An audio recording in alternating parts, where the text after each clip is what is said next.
Hello guys, welcome to my channel. இன்னைக்கு நம்ம வீடியோவில் ஒரு ஸ்நாக் ரெசிபி கோதுமை கொலக்கட்டை எப்படி பண்ணுறதுன்னு பார்க்கலாம்.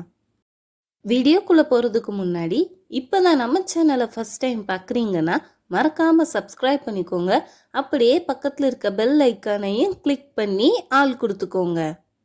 ஈவினிங் டைமில் குவிக்காக ஒரு 15 மினிட்ஸில் ஸ்பைசியான ஸ்நாக் ரெசிபி கோதுமை கொலக்கட்டை எப்படி பண்ணணுங்கிறத பார்க்கலாம். அதுக்கு முன்னாடி கோதுமை கொலக்கட்டை செய்ய தேவையான இன்க்ரீடியன்ட்ஸ் என்னென்னு பார்ப்போம். கோதுமை மாவு 300, தேங்காய் பூ 1/2 கப், கருவேப்பிலை தேவையான அளவு, பச்சை மிளகாய் 2, பல்லாரி 3, பச்சை மிளகா பல்லாரி ரெண்டையும் சின்ன சின்னதாக கட் பண்ணிக்கோங்க. ஃபர்ஸ்ட் நம்ம கோதுமை மாவை தனியாக வறுத்தெடுத்துக்க போகிறோம்.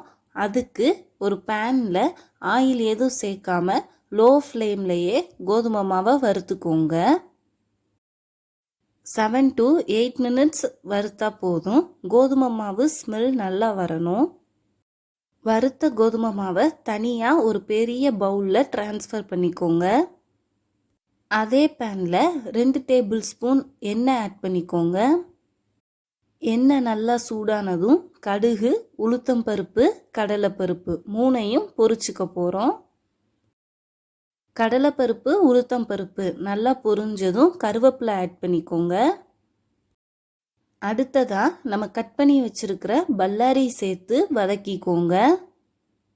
பல்லாரி நல்லா வதங்கினதும் கட் பண்ணி வச்சிருக்கிற பச்சை மிளகாய் ஆட் பண்ணி வதக்கிக்கோங்க. எல்லாம் நல்லா வதங்கினதும் நம்ம வறுத்து வச்சிருக்கிற கோதுமை மாவில் கொட்டிடலாம். இதோட 1/2 கப் தேங்காய் பூ, கொலக்கட்டைக்கு தேவையான உப்பு எல்லாத்தையும் சேர்த்து நல்லா கிளறிக்கோங்க. பல்லாரி, பச்சை மிளகா, உப்பு எல்லாம் எல்லா இடத்துக்கும் போகிற மாதிரி நல்லா கிளறிக்கோங்க. இந்த ஸ்டேஜில் கொஞ்சம் கொஞ்சமாக தண்ணி சேர்த்து பிசைஞ்சுக்க போகிறோம். இன்னும் கொஞ்சம் தேவைப்பட்டால் மறுபடியும் தண்ணி சேர்த்து பிசைஞ்சுக்கோங்க. கோதுமை மாவு, தண்ணி ரெண்டும் சேர்ந்து ஒன்றா திரண்டு வரும்போது 1 ஸ்பூன் நல்லெண்ணெய் சேர்த்து கலந்துக்கோங்க. நல்லெண்ணெய் சேர்த்த பிறகு கை வச்சு நல்லா பிசைஞ்சுக்கோங்க. நல்லா பிசைஞ்சிட்டு உருண்டையாக உருட்டி வச்சுக்கோங்க.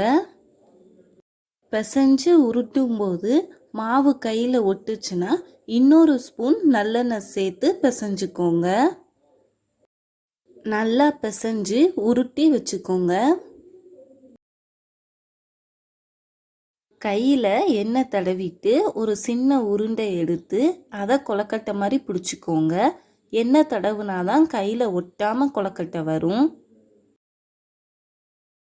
இதே போல் எல்லா கொலக்கட்டையும் ரெடி பண்ணிக்கோங்க. இட்லி பாத்திரத்தில் வேக வச்சு எடுக்க போகிறோம். அதுக்காக தண்ணி கொதிக்க வச்சுக்கோங்க. இட்லி தட்டில் எண்ணெய் தடவிட்டு 2 ஃபில் பண்ணிக்கோங்க. அவ்வளோதான். தண்ணி நல்லா கொதிச்சதும் கொலக்கட்டையை வச்சு க்ளோஸ் பண்ணி வேக விட்டுருங்க. ஒரு 5 மினிட்ஸ் கழித்து ஓப்பன் பண்ணி பார்த்தா கொலக்கட்டை நல்லா வெந்திருக்கும். கொலக்கட்டை நல்லா வெந்துருச்சுன்னா வெளியே எடுத்துடலாம். சூடாக ஸ்பைசியான ஈவினிங் ஸ்நாக் ரெடி. வெறும் கொலக்கட்டையாகவும் சாப்பிட்டுக்கலாம், இல்லைன்னா சைடிஷுக்கு தேங்காய் சட்னி வச்சும் சாப்பிட்டா சூப்பராக இருக்கும். ரொம்ப சிம்பிள் ரெசிபி தான். ஒரு 15 மினிட்ஸில் ஹெல்த்தியான ஸ்நாக் ரெசிபி ரெடி பண்ணிட்டோம். கண்டிப்பாக நீங்களும் வீட்டில் ட்ரை பண்ணி பாருங்கள். வீடியோ பிடிச்சிருந்தா மறக்காமல் லைக் பண்ணுங்கள், ஷேர் பண்ணுங்கள், சப்ஸ்கிரைப் பண்ணுங்கள். தேங்க்யூ.